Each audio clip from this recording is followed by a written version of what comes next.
Great defeaters, new and old. Welcome back to what's probably going to be a bit of an explosive episode of the breakdown with your hosts, BaseDaKID and Tony the Pugilist Boy. We are the children of the game. Now, before we get into the pleasantries, I'm just going to let you guys know how this one is going to run real quick. Tony is going to give his take and all of his summations on the main event only, and then he's going to dip off and finish watching the Arsenal game, and then I'm going to conclude the rest of the show by myself. But so don't worry about if you guys just see me on my ones. It's totally normal for tonight. But Tony, how are you? First and I'm foremost, very well, Base. And how are you? I'm good. I'm good. I'm actually You've helping been a friend dog sit at the moment, and he's being a little shit today. So, yeah, got my work cut out for me for the next week, but it's all good. okay. And with that being said, I'm going to say a quick shout out to the people in the chat. So Philip Answer was number one today. Shout out to you. Tyler MF Durden was number two, and Untraceable was number three. Bigsy Biggs was number four. Salute Jam Down 187, always in the building. The hardest working guy on Twitter, Dan the Man SE15. Shout out to you. Chris Collymore and Clyde Gordon are also in the building. So is Yasmin Malik. Shout out to you, Yasmin, ever present. Love you for that. Alex the Great, Alexander Sankey, Yes, shout out Big to you. Alex. Big salutes and support to you each and every day. So yeah, without further ado, Tony, go through, load up whatever footage you want to load up, talk your mess. We can have a little back and forth, and then let's go. Okay, guys. I mean, there's nowhere else to start but the main event from this weekend just gone. It has solicited a huge amount of commentary, both about pre-fight, both about the fight, and also about what's gone on after since and who should do what, where, and how. But we're here to break it down. So I'm going to do my best to do that. I am here. I have loaded a couple of other videos for you, Base, if you I want to saw. comment on them. Yeah. But let's get on to the main event. Thank you very much, everybody, for being here. So without further ado, Ryan Garcia faced up against the champion, Devin the Dream Haney. There was unbelievable antics before the fight. The preamble, obviously the picture there showing that the two guys had fought each other 6 times in amateurs, sharing the spoils, 3 wins each. But of course, there was massive controversy about the weigh-in, and that may be the reason that people are going to have their say after this breakdown. But essentially, this action comes from the beginning. The very first round, Ryan came out on smoke, and he hit Devin with that vaunted left hook, and from there, it was a difficult round for him. So Devin definitely lost the first round. He was lucky not to go down. That's a 10-9 round for Ryan Garcia. However, in the second, third, fourth, and fifth round, Devin Haney recaptured some of what we thought we would see. He was very much back to his boxing style. He was a little bit cautious, I would say. So he was holding in certain parts where, I know there are people who give Devin Haney a lot of flack for his holding techniques when he does get into clinches or he gets hurt. But, you got to do what you got to do to stay in the fight. And that's what he did. But in rounds 2, 3, 4, and 5, I had Haney winning those rounds very slimly. Ryan obviously was very much looking for his go-to punch, which is the left hook. But Haney just seemed to establish himself a little bit more.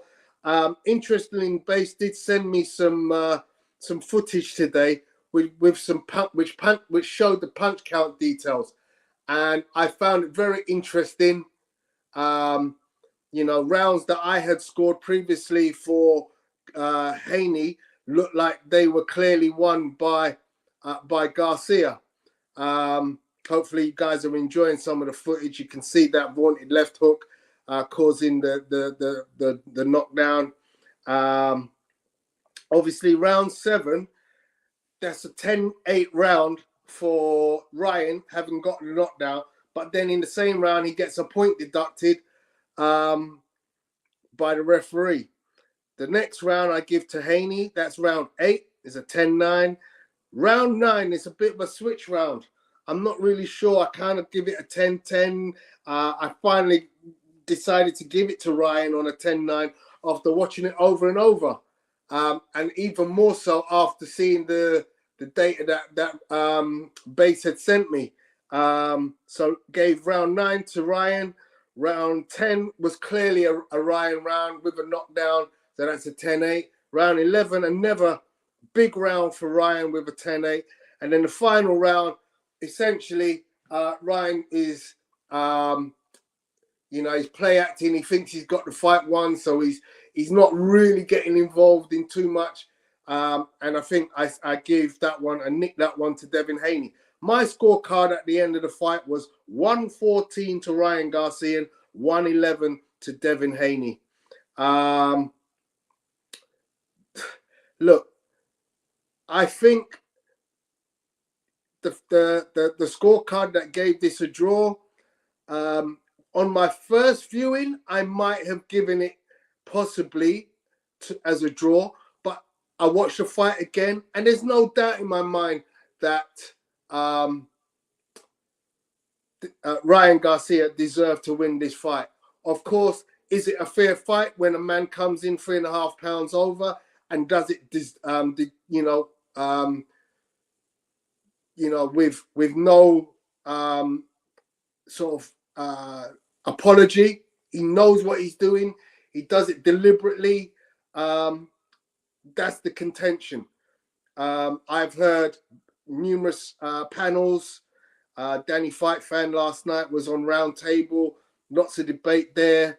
I think, Base, you might have also had your viewpoint. Definitely had your viewpoint on your own weekend wrap. But yeah, it's yes. Tony, focus. Yeah. So overall, a very entertaining fight. A good fight all round. Ryan did what Ryan had to do. I was never the greatest fan of Ryan, but he was a good fighter. He's always been a good fighter. And in this particular instance, weight, is up to you to make your decision whether you feel it was a fair fight or not. But ultimately, the fight shows as a win for Ryan.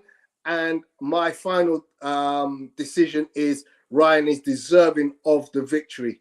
Can you give us your rounds again, please? The rounds. Yeah. So round 1 was Ryan. Round 2 was Haney. Round 3 was Haney. Round 4 was Haney. Round 5 was Haney. Round 4 was Ryan. Round 5. No, you mean round 6? Sorry. Round 6 was Ryan. Round 7 was Ryan by 10-8, but that obviously becomes a 9-8 with a point deduction. Round 8 is Haney, 10-9. Round 9 is 10-9 to Ryan. Ryan again in round 10 is a 10-8. Round 11 is a 10-8. And round 12 is a 10-9 to Haney. To Haney? Yeah, the last round. Okay. But you said that your card was 114, 111. That doesn't stack up. Yeah, it does.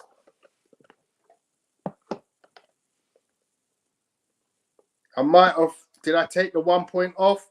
It might have been 113, 111. Let me just do my math again real quick.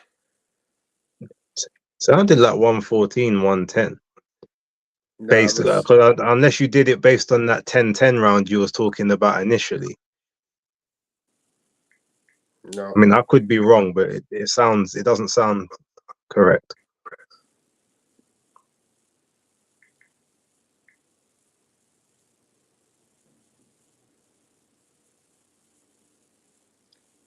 As we eagerly await the scorecard of Tony the Pugilist Boy.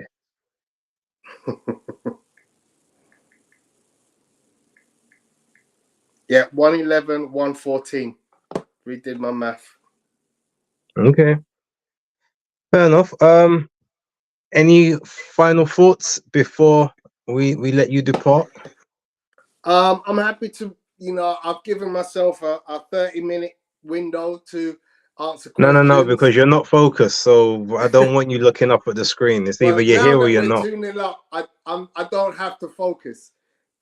Um, I had to focus when we were 1-0 because it's a close match. But right now, Base don't worry about Base and football. He don't do football. His team is there. Untraceable. No, I like football, but obviously I'm here to do a job. So when my team's playing, I have to sacrifice watching my team to do the job that I've been asked to do. If Tony's his team loyalties was seem in to the be a bit FA all Cup over the final, place. watch. His team's in the FA Cup finals. Say no more. Yeah, if my team is in the FA Cup final and I've got to do the show at that time, I will do the show. Like it's just what I will do. But Anyway, so let's go. Tony, we love you, bro. Thank you, Bigsy Biggs. Untraceable is also watching two screens, so yeah, we know. Yeah, I mean, I heard lots of talk yesterday. Do they have to redo the Tank versus Ryan fight now based on the fact that when Ryan is fit and not weight drained the way he was by Tony, the Tank? people are down here. All right, buddy. All right, all right. Yeah, there's serious questions by Philip Answer says who left Haney Sora, P Diddy or Ryan Garcia. Can't believe you jumped on that. Pause. Oh dear. So yeah, and Al Kuya, you're right. I am multitasking. But yeah, listen. I can't see any more questions directed at myself. Do you want to give your say so that I can give my retort if there is Yeah, one required? go for it. You can load up your footage as well. It's fine. Go ahead. All right, so watching this match, I think like most other people, I can unashamedly say that I didn't give Ryan a chance, and it was nothing to do with even the antics and all of the unhinged behavior.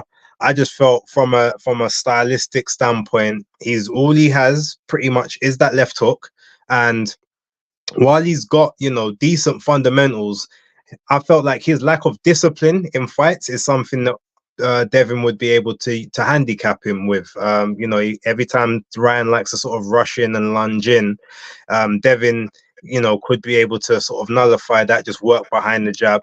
I did take into account also, even though Ryan is and slightly taller than Devin. Devin's got the longer reach, and I just felt that because he's been a bit more maturated in fighting a lot of different styles, he would be able to basically just have an easy night. Plus, I thought that because Ryan has shown multiple fragilities in the past, everyone says that Devin's chinny, but obviously prior to this fight, Ryan is the only one that's actually been knocked down by other fighters.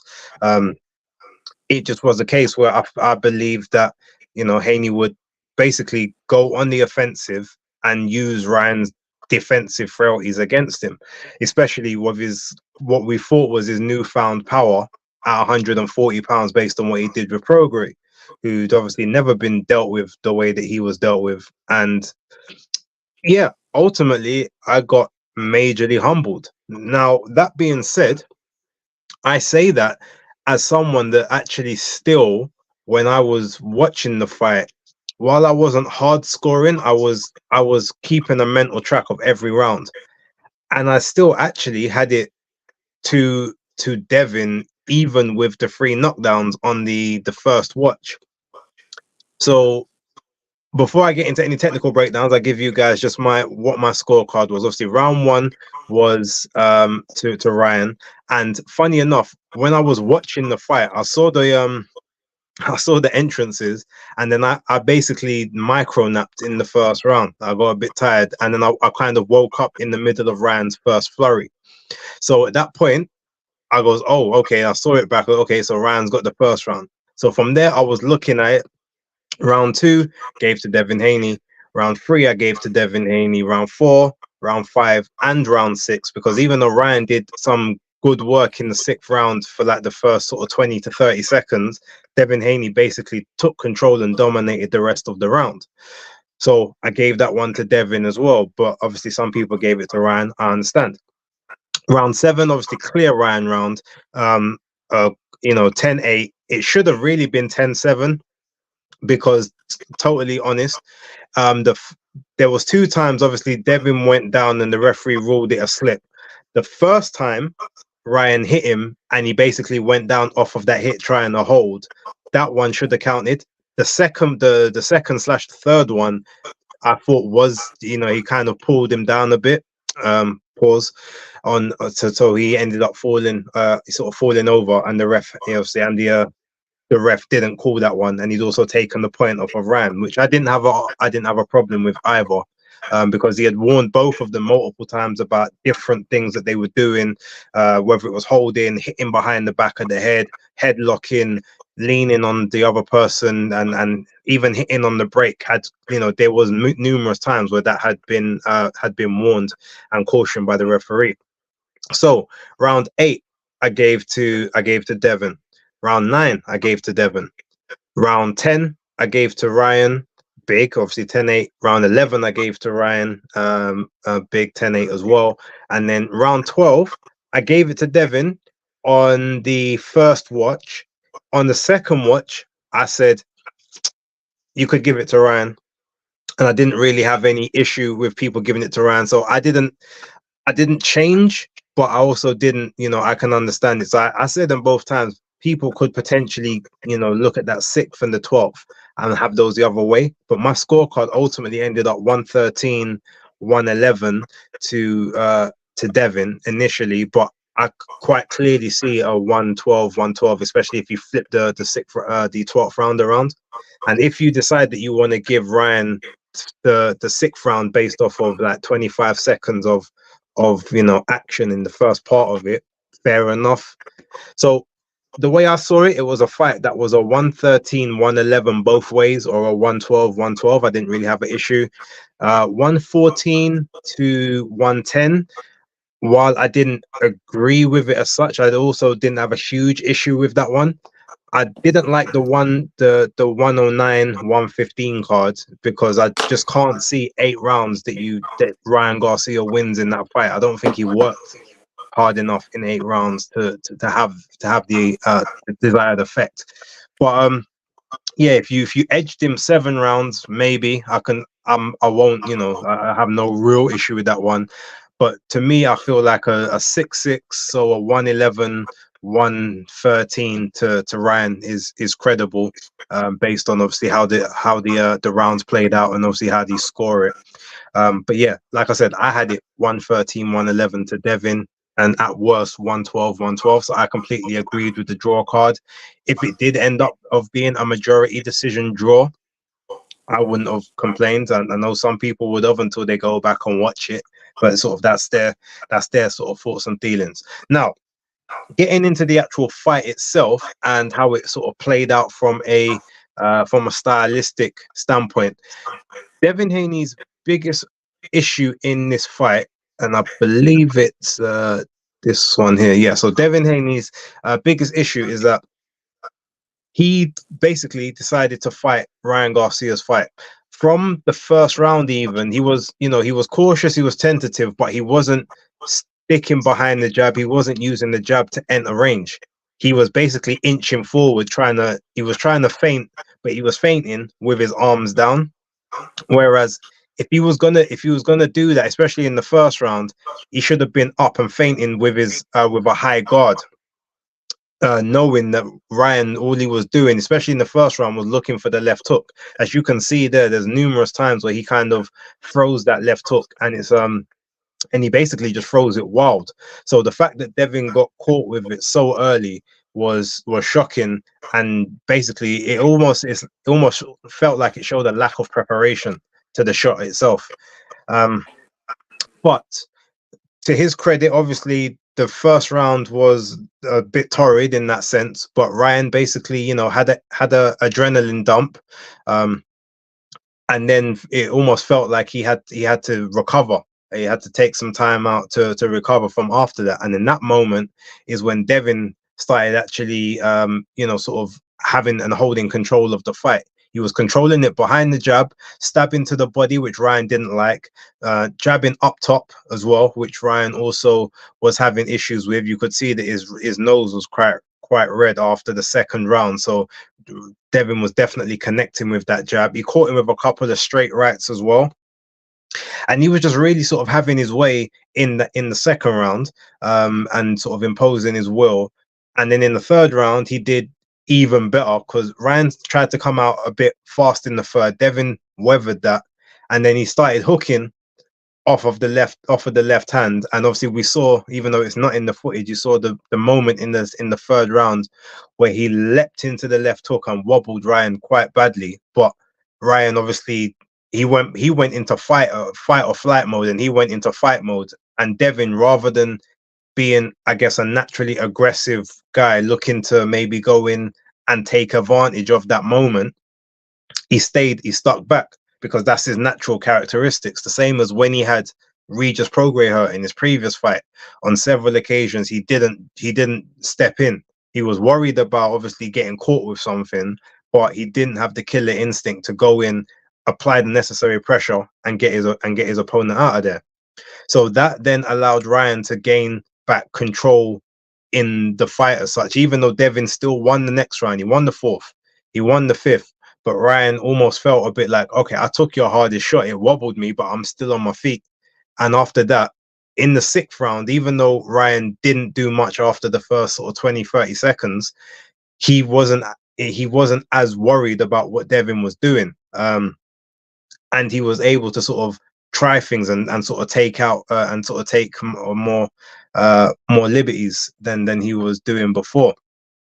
And then he started doing that shell guard that he's developed, which I think is a natural ploy now that he does strictly because he's trying to protect the ribs that Tank Davis hurt, and the one that he apparently hurt in that sparring. Because every time he leans over, you see him properly hunch and close off that part of his body, that one specific part. It's never the other way, it's always to that one side. So that leads me to believe that he hunches over that dramatically to make sure that you can't hit that particular area of his body, which maybe is a bit vulnerable right now. I can't remember. I heard someone on the radio earlier. I can't remember what it is. Tony, look on BoxRec for me, and just look at where Ryan's from in California. I think it might be something like Carson County or somewhere like that. So just take a look. You're muted, but when you find it, unmute and come back. I think it's Victorville. Victorville, that's it. So yeah, thank you. Someone I heard earlier on today on the Boxing Voice channel, shout out to them. Someone said they called it the Victorville shell. They said Ryan's developed his own maneuver, the Victorville shell. So I thought that was quite clever. But yeah, he was using that, and it became a bit of a problem at that point. Obviously, you got through round 7. He done major damage. As I said, I think that the second knockdown should have been counted. The third one I do think was a slip, but the second one definitely should have been counted. I agree with the point being taken off because, as I said, there was numerous times he warned both of them, stop the action on several occasions about different things. Stop the holding, stop the hitting behind the back of the head, and everything else. Keep it clean. And obviously for Ryan to do that in a moment where he's clearly heard the ref say break and the ref has actually stepped in between them. So I got no issue with that. Then it goes to the 8th. And obviously, yeah, so the 8th and the 9th, Devin wins those rounds to me quite handily. I know in the 8th, I think it was the 8th round, Ryan tried to, no, the 9th round, Ryan came out, he tried to come out aggressive, but Devin, to me, nullified and shut it down. In the 8th round, I feel like Devin got back into ascendancy, but it's almost like at that point he started trying to chase the fight because he's like, oh, I need to knock this guy out. I need to prove because I'm on this big stage. I can't just box with him now. Now I've got to do a get back. He knocked me down. I've got to get it back. Otherwise people maybe ain't going to give me the credit or whatever he was doing. He started fighting on heart instead of using his head. And that's one thing that I can kind of give to Devin Haney as a boxer. Like he's a guy that's got he's got a fighter's mentality, but a pure boxer's limitations. And that's one of the biggest issues about Devin. Like, he gets up, he tries to fight. He actually tries to fight, realizing that sometimes you're just outgunned. So rather than do the smart thing and take away your opponent's tools and just work, he tried to fight fire with fire, and he just didn't have this. He just didn't have the right, you know, what we might call a Hadouken. He didn't have it. Like, not like Ryan. Ryan had the Ken, you know, sort of the Ken. What did they call it? The Shoryuken, and his one just wasn't quite hitting the same way.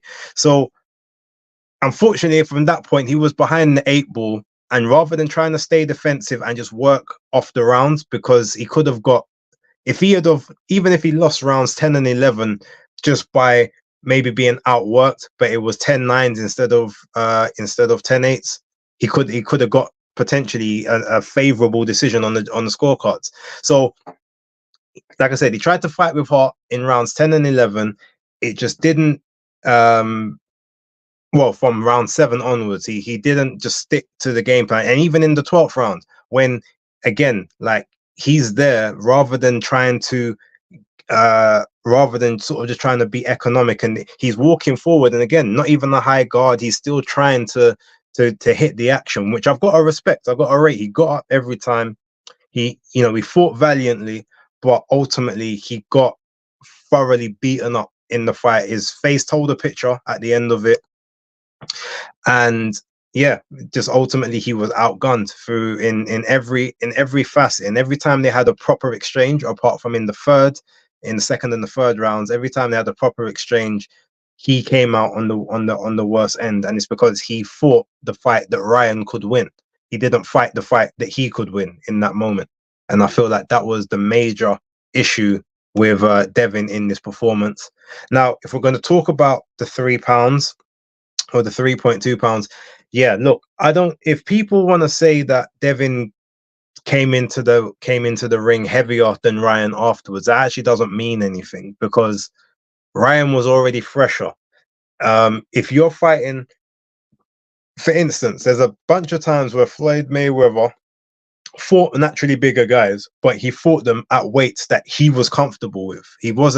He never boiled himself down to make a weight and then was fighting someone that was 15 or 12 pounds heavier. When he fought Canelo at the catchweight of, I think it was 151 or 152, that's a weight that Floyd barely had to train to make 152 pounds. When he walks around he was walking around about 160, 162. So that was a comfortable weight for him to make. So him fighting a bigger guy, he's not depleted. Whereas Ryan, who we can clearly, Devin, we can clearly see that even though, yes, he did a lot better at 140 than 135, it's still a tight weight for him to make. We knew that anyway. We saw that from before.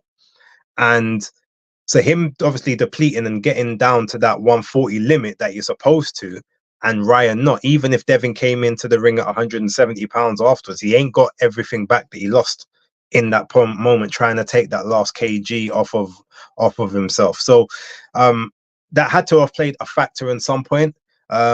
Look, you don't go from, look, Ryan just did an interview earlier on basically saying that Haney actually hits hard. He actually hit him hard, and he said Haney was a harder fight for him than Tank was, which I think is a bit of cap. But he also said, like, obviously Tank, I was just depleted. Like, this was actually a harder fight, and he hit me. I think he said on there somewhere, like, he hits hard, or he hits harder than people thought he did, or whatever.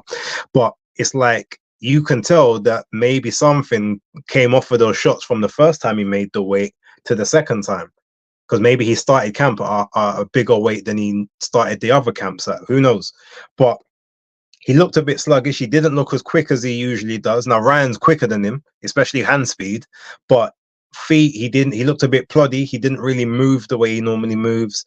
Like, some of the punches in the first couple of rounds, they had some pop on them a bit, but after that they seemed a bit wishy-washy. Like, some of the body stuff seemed to do some damage, but it just looked like he wasn't the same person that we saw in the last fight. Now, a lot of that, you got to give credit to Ryan. Ryan made him fight a fight that he's not accustomed to fighting, or especially not at you know, a level with someone the same age, the same height, technically bigger, because in the ring, no one can tell me that Ryan didn't look the much bigger guy in there out of the two of them.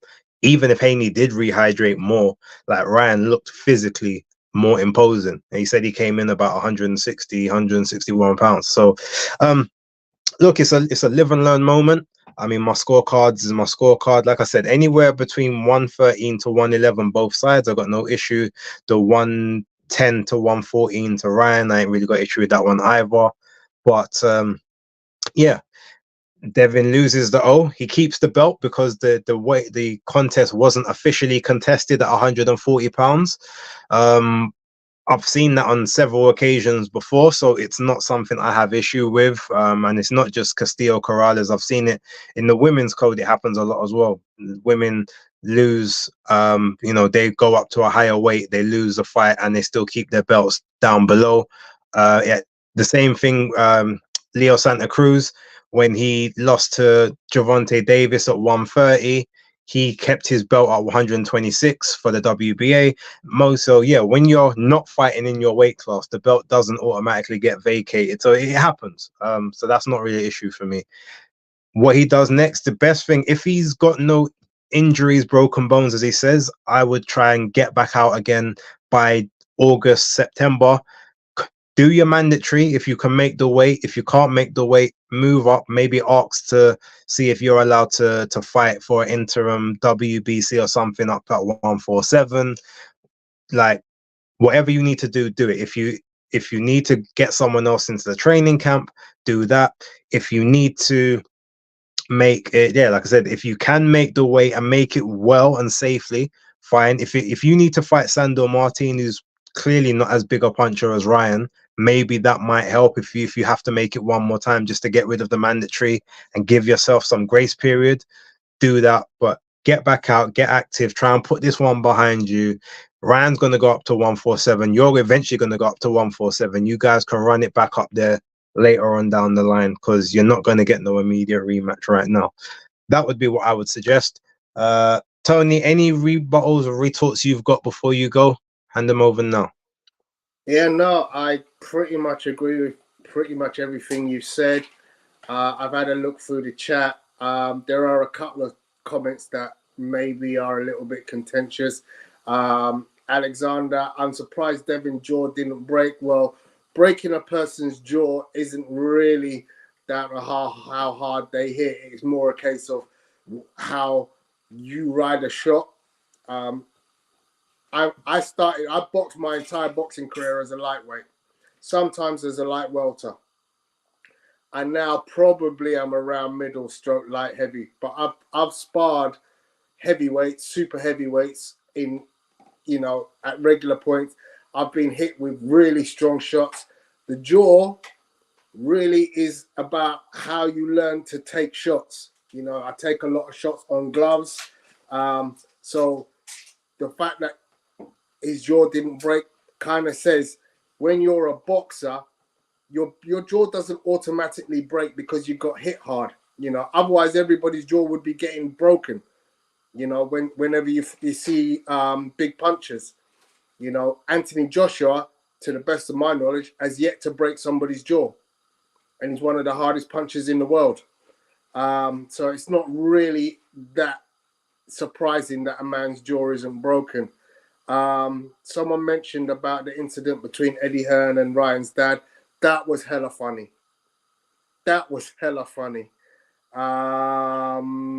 His dad tried to walk it back earlier on the boxing voice.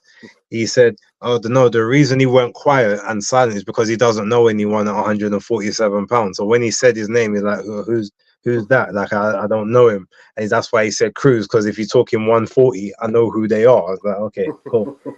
Yeah, he said a lot on that show. Actually, it was quite hilarious. And in terms of the, you know, what Base had explained in relation to making weight and the difference between coming down to your optimum weight and staying at your optimum weight, as opposed to coming down to a category which is below that, but you know you can achieve.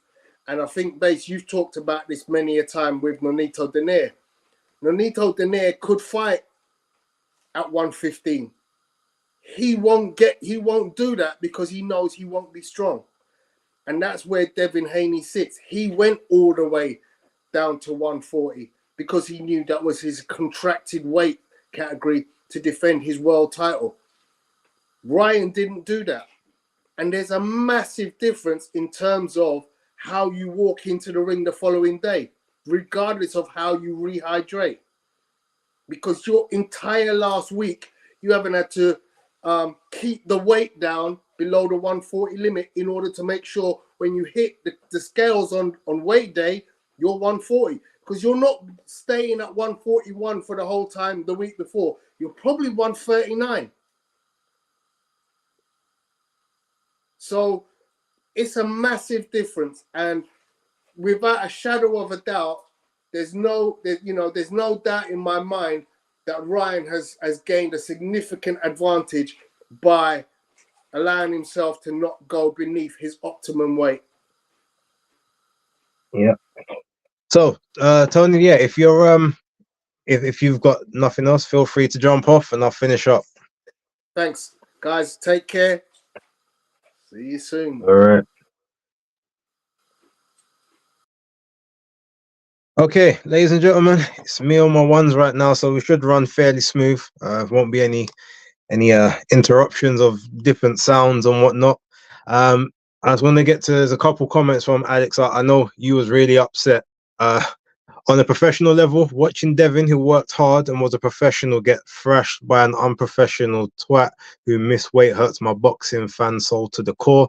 Look, the thing is, I agree. And if he made the weight, and he beat the brakes off of Devin the same way he did, I wouldn't even have been like, oh, I wonder what happened with it. I would have been like, you know what, congrats, like, well done, you shocked the world, you played the perfect game plan, you did everything right. And even now, I've given him that same credit. Like, you made him fight your fight, you suckered him into a realm that he should have never decided to go to.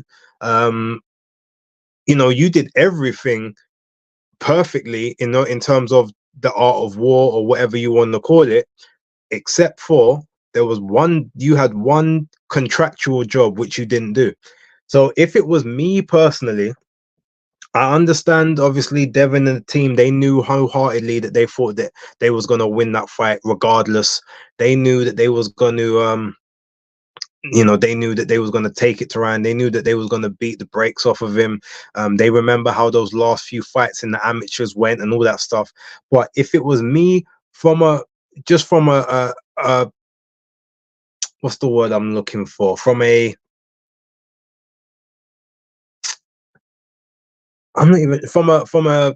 priority standpoint, from a principle standpoint, I would have said, either take the weight off or the fight's off. That's what I would have said. So I wouldn't have been like, I'm not fighting you. I wouldn't have said that, but I would have been like, all right, if you don't get rid of those 3 pounds, or if you don't get rid of at least 2.5 or 2 pounds or whatever, then I'm not fighting tomorrow. That's what I would have said. And then, okay, so now we can both lose money. That's how I would have done it. And at that point, Ryan probably would have lost more, because he still would have got the penalty for not making the weight the first time, because you still get penalized. And he would have lost the $2 million that he just threw onto the bookies anyway. Whether that money even matters to him is a different story. But that's what I would have done. I wouldn't, if I'm in there to defend my belt and I'm in there for quote unquote a fair fight, that's what I would have done. If it was a case where 2 or 3 weeks out, we said, look, we can't make the 140, we need to change the weight and have it as a catch weight and take the belt off the line, then that's different, because at least both teams get the option to do that. But you obviously doing it the day before was a tactic. It was a dirty tactic. And as much as he talks about what Tank did to him, at least what Tank did to him was in a contract that he signed and he agreed to. Whereas Devin didn't agree to fight a guy at 143 pounds that didn't make the same weight or didn't do the same commitments that he did. So that's the only reason why I can't give Ryan the same amount of flowers that he should probably deserve for such a big victory, because he didn't attain the victory from a I guess from an honorable point of view, in my opinion. I'm not disputing that he won. Like I said, my scorecard is my scorecard. I have no issue with Ryan winning the fight because I can see some of the other rounds that people gave to him. Even though I don't agree, I can see it. So that's never my issue. And, ultimately, Haney losing his O is not that important to me either, because I always thought he wasn't going his career undefeated. There's people that I thought would beat him, but just Ryan wasn't one of them. So congrats, because you ripped up the script, but you just didn't do it in an honorable manner. And it's weird because, again, if we're going to go quote unquote biblical and all that stuff, like he claims to be like Christian. Well, part of the whole of Christianity is do unto others as you would have done unto you, like love thy neighbor and basically treat people with respect and honor. Well, he didn't do that. Like, what he did was not an honorable thing. Other people have done it before, so I'm not saying he's the first person, but ultimately he didn't honor his opponent, he didn't honor the sport, he didn't honor the contract, he didn't honor the fans. Like, so yeah, I can't really give him much more credit than the fact that well done, you won the fight. Yeah, so that's my kind of thoughts on it. I'm gonna read some of the rest of the comments. We're gonna talk about one or two other fights on that card, and then I still haven't seen the Sam Noakes fight, so I can't really talk too much about it. But let's see. Daniel J. Boateng, shout out to you. I don't think we gave you a hail up earlier. You man are done for. I seen you in the chat. Bless ups to you. Dodge 172, JC as well. Shout out to you. I think that's everyone knew that I didn't hail up at the start. Oh, Jimbo Jones as well. Salute to you as well. Yeah. So let's go to some of these other comments down here. Alex, exactly, base. I would give Ryan so much credit if he didn't miss weight, but I refuse to give a weight misser credit because of Ryan's own actions. Okay, hear that. Dodge 172, governing bodies need to crack down on weight limit dodging. I think, you know what? Because look, even if in the contract, what I heard, it was about 200,000 per pound if someone goes over. Now, I guess they restructured that for him to pay the 1.5 million. But if it was me, I'd be putting in the contract. Now, if you go over, then you have to pay, I don't know, let's say 10% of your purse for each pound that you go over, or whatever you miss the weight by is an additional 10%.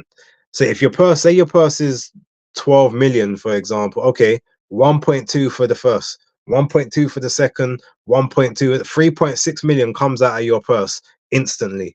Something that's an actual deterrent, because you're going to be like, raw, after tax, I'm only getting like 4 million.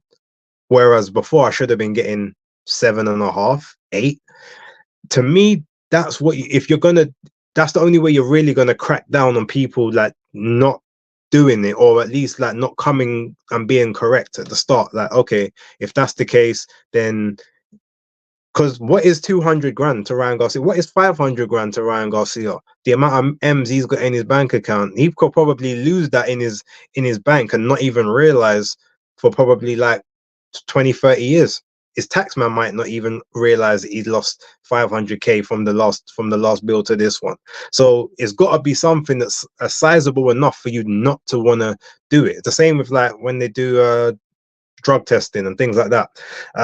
Okay, yeah, you might get, if you get a 6-month ban, and most people don't fight more than once every 6 months anyway, well, more people are going to do it. If you take like 3 years, 3-4 years, or like first time is 3 years, second time out the sport completely, then you're going to check every single label you can, especially if that's the only way that you can make money, or that's the only way you do make money. So the deterrent has to be strong enough for people to not want to risk it, basically. Jay Boateng, Eddie Hearn advised regarding the weight issue, but Bill chose not to listen.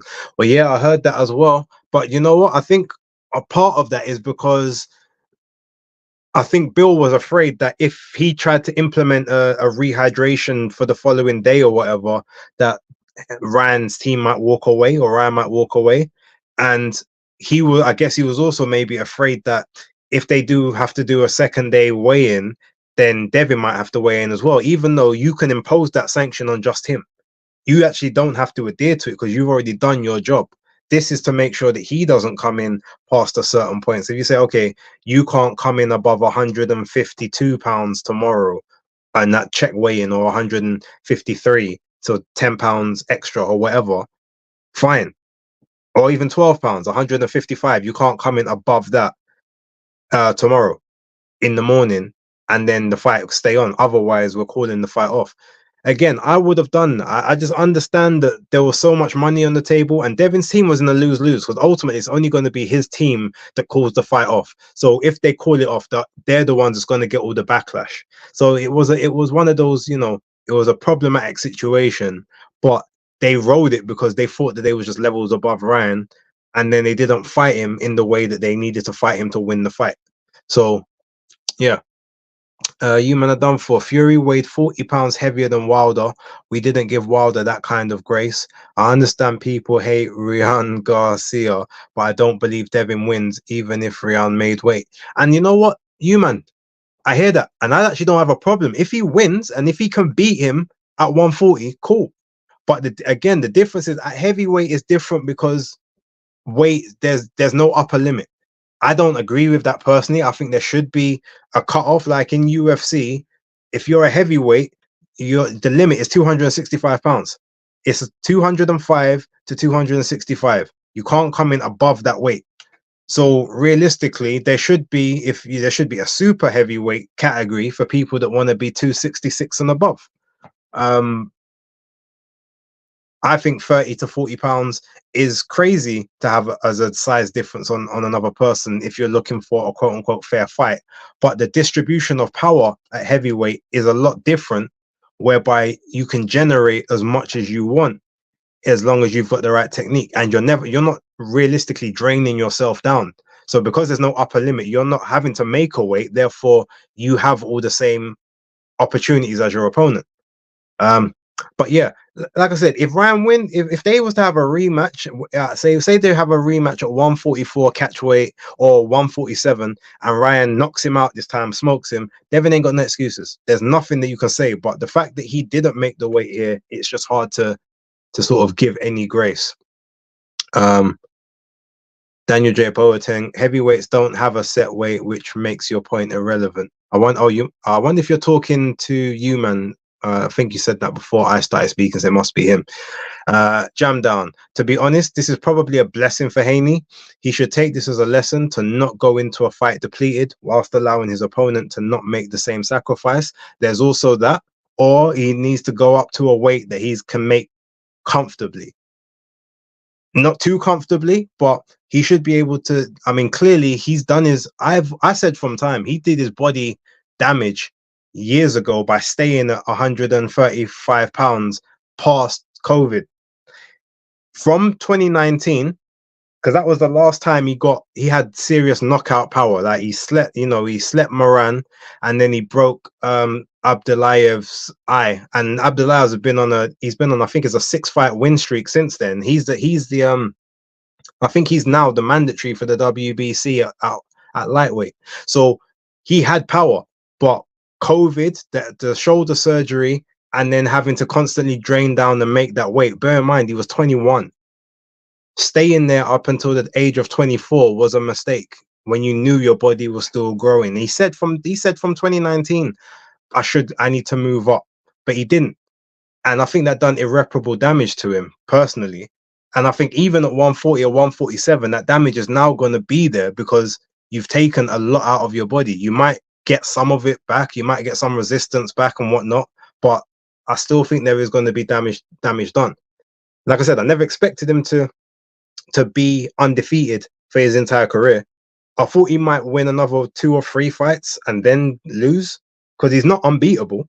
There's, everyone's got flaws, and his flaw is like he's a solid sort of 7 to 8 across the board in everything, but like a 5 in power. And obviously that's where the issue comes, the higher you go up in weight. I say 5 to 6.5, maybe 7 if he's fresh at the weight or whatever. So, Alex, the UFC finds weight missers 30% of their purse. There you go. Something like that, I think would would work. Goals for George, big up to you. Ryan moved to 140, but has never actually fought at the weight, only catch weights. Maybe 147 will be a reality check. He's made the weight once, although the joke is the time when he made the weight for 140, he was supposed to be fighting at 138 or 137 against Fortuna. But Fortuna, because they called him in late. So I think he only had like 5 weeks for the fight or 6 weeks for the fight, and he couldn't make the 137-pound limit. So he asked for it to be moved to 140. So yeah, that's the only time Ryan's ever weighed in at 140 pounds.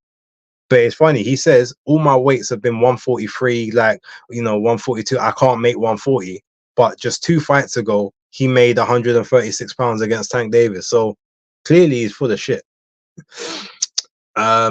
Untraceable. How do you not know Boots? Oh, yeah, the dad was obviously he's trying to run back the narrative because he looked mad scared. Everyone saw that. So Al Kuya, heavyweights have a fighting weight in which they perform at their maximum best. So in a sense, they still have to make weight.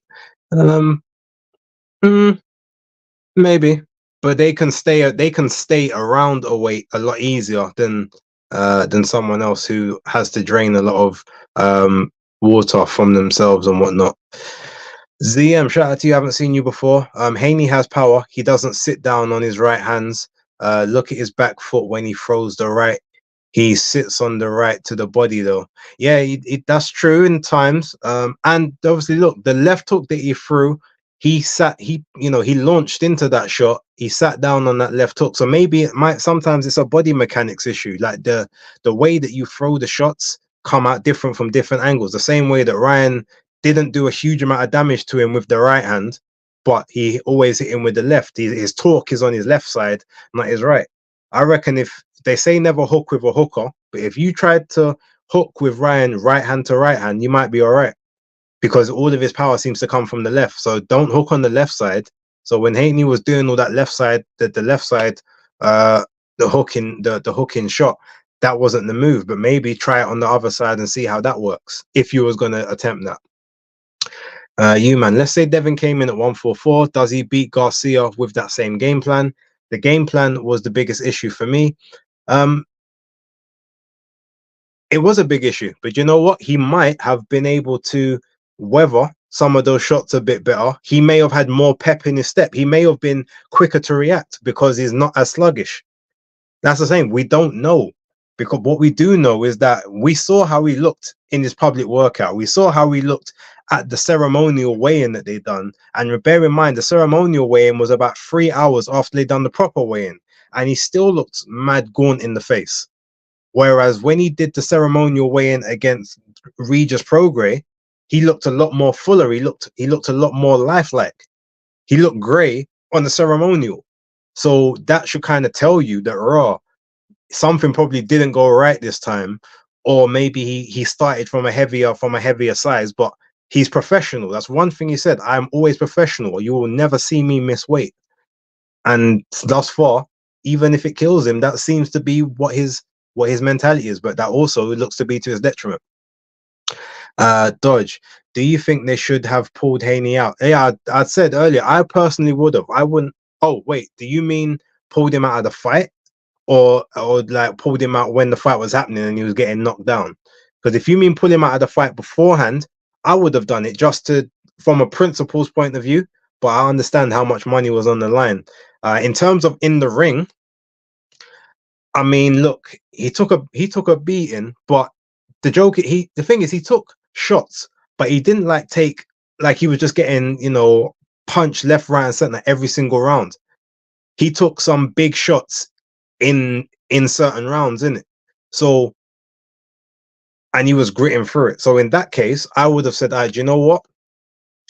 Maybe him being in there and taking that punishment, okay, it might shave a year or two off of the actual career, but mentally, that might do him wonders. Because remember, one thing he said is, Ryan, you ain't got no heart, because when we've seen you quit, when the going gets tough, you quit. He didn't. He got knocked down brutally twice. 2 of those knockdowns were harsh. The second one, I actually think Ryan sort of came in a bit with a forearm elbow, and you can see, if you look at it in the footage, you can kind of see that it looked like he didn't even connect properly, because Devin had his arm up. He went past the arm, and it looked like he kind of hit a little bit with the forearm elbow, but cool. And even there was another couple shots where I can't remember what round it was, but you saw Ryan actually, he didn't hit him with his fist. He actually hit him with the forearm part of the glove, like right here. And it's like it was a downward motion like that. So yeah, so you know, it was like, I look at it and I say to myself, yeah, I think mentally, the fact that he survived the fight might do him some good, and just, you know, because he knows, all right, you know what, I can take a beating and I can survive. Like, no one knocked me out cold. I wasn't asleep. I didn't quit. I didn't take a knee and then not get up. Like, I've got the heart of a lion, and that might help him moving forwards. So he might even say, you know what, I'll box how I want to box, but I know that when the going gets tough, I can grit it out. I'll save him taking the beating. He just did not recover from the first knockdown. I mean, look, that's his dad. His dad knows him better than I do. So some dads might have, but again, I just don't think he took enough of a sustained beating throughout enough of the fight for them to throw in the towel. He took, essentially, we're talking about 5 or 6 really hard shots in the entire 12 rounds. A lot of other stuff was like grazing or, you know, cuffing, not as damaging. So it depends. Like I said, maybe his dad knows that will do him good in terms of his mentality, but maybe as a father, you just want to protect him from the beating. Who knows? I do think he needs, I'm not saying he needs to get rid of his dad as a trainer, but I think he needs someone else in the camp, maybe to be the head trainer and the dad more of the overseer of the camp, and maybe just, you know, talking to that guy, pointers, okay, this, that, and maybe you just deal with the stuff in the corner, like putting on the Vaseline and, you know, wrapping the hands and all that. So maybe that's what he should do, but get someone else full that can teach and work and teach Devin some, you know, some adjustments, not to dip to the right hand side all the time, you know, to change and that's an instinctual thing. So that's just something that's going to happen, but change those patterns of behavior. There's a few things that he needs to obviously tweak in his game. And I don't know if Bill can do that, because Bill's never he's never seen certain things. I think you need someone that has been in certain places that he hasn't, you know, but I don't think he should get rid of him from the camp. I just think maybe he needs someone to either make him an overseer, take a step back, or do it from a point of view whereby you have a second, but the second is very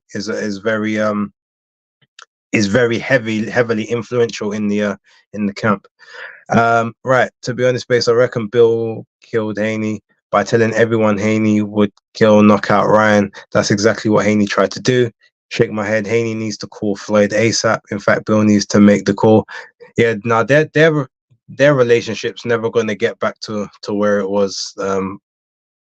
Floyd's been a bit irreparable damage to that relationship, and not just because of the Ryan stuff. Daniel, Floyd's style is perfect for Devin. Philip, maybe Bill should be the new Church. Yes, heavyweight limit should be 265. Everyone can make that weight, even Zhang. Yeah, if he wants to. Right, so that's enough of the Devin and Ryan stuff. We've kind of got all of those thoughts out. Well, I want to talk really briefly about 2 other fights that was on that card.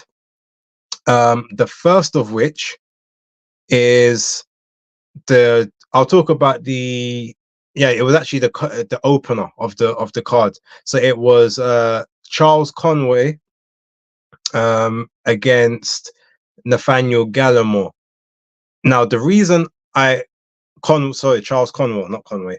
The reason I like this fight, if you watch, like, if you hear the shots from both guys, the actual way that the shots are landing, it's crazy how Nathaniel Gallimore stayed on his feet for the 8 rounds that he was in there. Obviously, most people will remember Charles Conwell because of the unfortunately what happened with oh, what's the guy? Someone put the name of the guy in the chat. His name's just gone blank. But obviously, the person that tragically died after the fight with Conwell back in, I think, 2019. His name slipped my mind, but I know someone in the chat's gonna know. Philip's gonna know. Alex is gonna know. Someone put the name in the chat for me. Oh, what's the dude's name? Anyway, oh, it's gonna annoy me now because it's literally gone out of my head.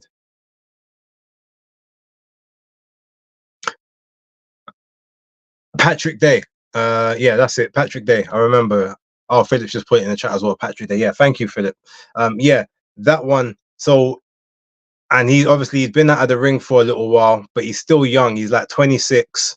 And yeah, if you hear the power, you see the shots. It's a brutal fight to watch, but I enjoyed it. I'm not gonna lie to you. I enjoyed watching it.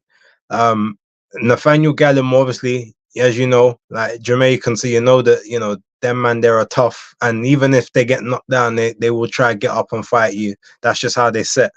But Conwell, like, is good if he can get some activity in now. He's a problem. He's always been a problem. I've always thought he was a good prospect. I haven't really heard much about him for a little while, but obviously he's been out with promotional issues and whatnot.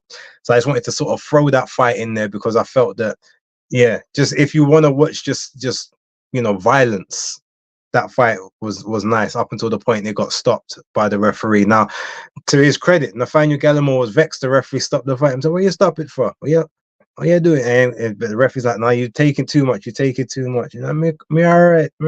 Left me, man. But he did. I enjoyed it. Also on the card, Scrappy Ramirez got beat by I think it's Carlos Jimenez.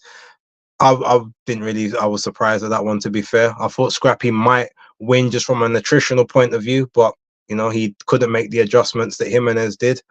And last but not least, before we get out of here, just talk about this has to be a stone cold robbery of the century. I try not to use. I don't really use the robbery term that often because a lot of fights you can make an argument, but this one there is no argument to be made that Arnold Barboza, to me, at absolute best, managed to win 3 rounds in this fight, and that's being generous.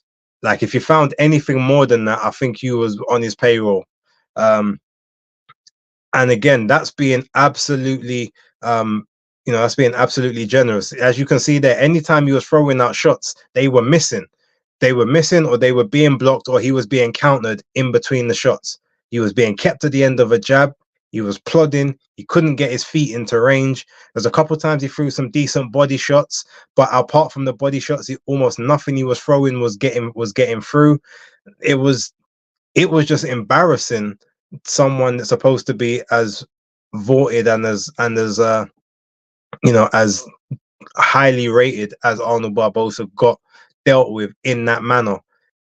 To Sean McComb, who's not even that great, a guy that basically quit on his stall against Gavin Gwynn, a guy that's had losses before to what we would consider lesser opposition than Barboza. Now, don't get me wrong, styles make fights, and this is a style that if Barboza had anything about him, a bit more pep in the step, just a bit more ring IQ, he could have nullified a lot of what McComb did. But McComb just had a field day in there. Got hit with, like I said, you see there, he got hit with one punch there, came back there, big counters, and then even in that round, there was a rounds that the judges gave the other way. Now, unless they was looking at the shots being thrown and thinking that the shots were landing, even though they were being blocked or being slipped, that's corruption of the highest order. I can't remember a fight I've seen that's as bad as that, apart from possibly Manny Rodriguez and Raymark Caballo. That's the only one I can potentially think that was worse than that. Or actually, no, it wasn't even worse, but it was on the same level. Maybe Jackson Marinez and Rolly Romero, or what's the other one? The Gabriel Maestre, the Maestre fight. I can't remember who he was fighting. Those are the only ones where I can feel that, yeah, I don't understand where them scorecards came from. That was that was corruption above corruption. Basically, I can't scream it enough. There's not many, like I said, I'm not the kind of person that shouts robbery a lot. You very rarely will hear me say something's a robbery. That was outrageous. Like, there's no words for it. If there was any justice, a rematch should be ordered by the commissions, who I guess who sanctioned about the WBO interim or whatever it is, or the judges should literally, like, they should be brought up on charges. The judges that scored it the way they scored it, or they should have to do a public, like a sort of like a public hearing. The fight, like everyone watches the fight, and then you have to say, okay, justify how you scored the round this way. They should do that sort of thing to certain, when it's that egregious. Nothing will happen of it, because even Sergio Mora tried to play it off. He goes, oh no, I mean, yeah, I think McComb won, but hey, he got the decision. That's it. We'll move on. Like rare. So that was the worst robbery I can remember. Dodge. You man's out here trolling. Baumgardner versus Mayer was also a robbery. No, it wasn't. But even if you say that, even if you think Mayer won that fight, it was close. It was not a robbery. There's a difference between a fight that you can see going the other way and a fight that's a blatant robbery. I watched that fight. I had Alicia Baumgardner winning 7 rounds. She won the first 3 and then she won the last 4 on my card. So I think some other people gave Michaela 1 other round on there. But most people that I know who watched it at home, when I was in there, I admit, when I was in the arena, it looked a lot different. It looked like a 96-94 to Michaela from the angle that I had, but I was angled behind the ring post. When I watched it on TV, I'm like, oh no, like Alicia's actually, she's winning these exchanges. These punches are landing, and she's landing these power punches. But anyway, that's a whole nother story. We're not getting into that. I know you man tried to draw me out on that one. Anyway, that's all I can really talk about. Like I said, I haven't seen any of the Queensbury. I didn't see Huey Fury jump in. I didn't see his one. So the only, okay, I mean, Taylor Catterall is another one. But every way I've looked at that, I think there's ways that I've seen the fight a lot closer than maybe the scorecards would have suggested or you would have thought. But even that, yeah, I don't think that one was as blatant as the McComb one personally. But yeah, that's another fight that can be added to that list. But yeah, look, with that being said, just gonna give everyone like Tony's socials, like obviously Tony Pugilistboy. He is Pugilistboy on X, on YouTube, on Instagram, where he throws up on Instagram he's Pugilistic Boy. So Twitter, X, and YouTube, he's Pugilist Boy, and on Instagram he's Pugilistic because his original account got deleted for some reason or blocked. As for me, as you can see, YouTube, BaseDaKID, the hardcore casual. Also BaseDaKID on Instagram and Threads. And Twittex, it's B_A_S_E, but you can type in BaseDaKID, I show up. I will also be doing a new Instagram page. I tried to upload it the other day, it wasn't letting me, but that one, when it's uploaded, will be BaseDaKID _ the hardcore casual. And I'm going to start putting up clips from either some of the videos that I'm doing or the interviews. I'll get some clips put up on there, and maybe some pictures from when I do interviews at the weigh-ins and stuff like that, so that you, I guess, for anyone who's more interested in seeing that stuff, you can see that. Also at some point got to get a TikTok, but I don't want to, but I know that for the marketing purposes that needs to be done also. So yeah, ladies and gentlemen, I'm going to leave it there. Thank you everyone who has tuned in.